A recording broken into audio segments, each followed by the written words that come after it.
Hi, my name's Andy Tyne. I'm a trustee, volunteer and tour guide here at Undercliff Cemetery, and I'm going to be sharing with you today three tragic stories relating to victims of World War I.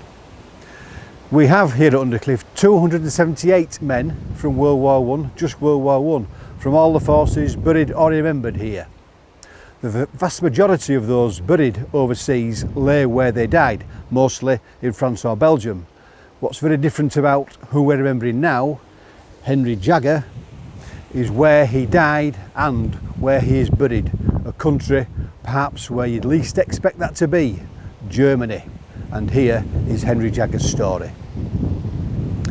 Henry was born on Cordingley Street off Tong Street, moving to Harlington Street in Lidget Green, where his parents Tom and Eleanor lived through the war. He enlisted aged 19 in 1917 with the Northumberland Fusiliers, arriving in France in early 1918. The Northumberland Fusiliers were based in Armentières at the time of the German Spring Offensive in April 1918 and were charged with the construction and maintaining bridgeheads across the River Lee, allowing our troops to retreat across the river to safety before the vast advancing German armies could reach them.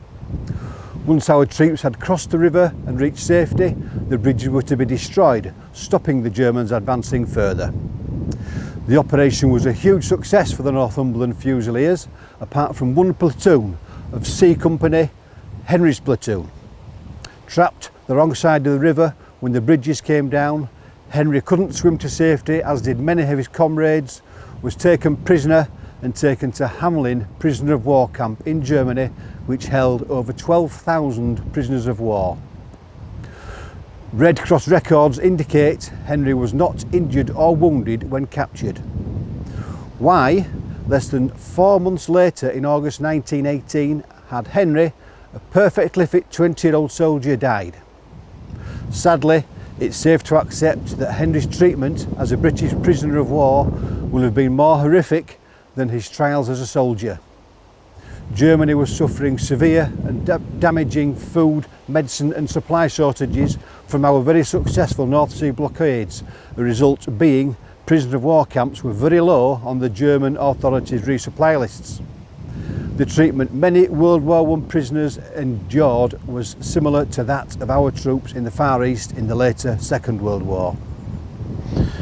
Henry died on the 4th of August 1918, less than 3 months before the armistice, and is buried with 18,000 other prisoners of war in the Niederwehren cemetery in Kassel, central Germany.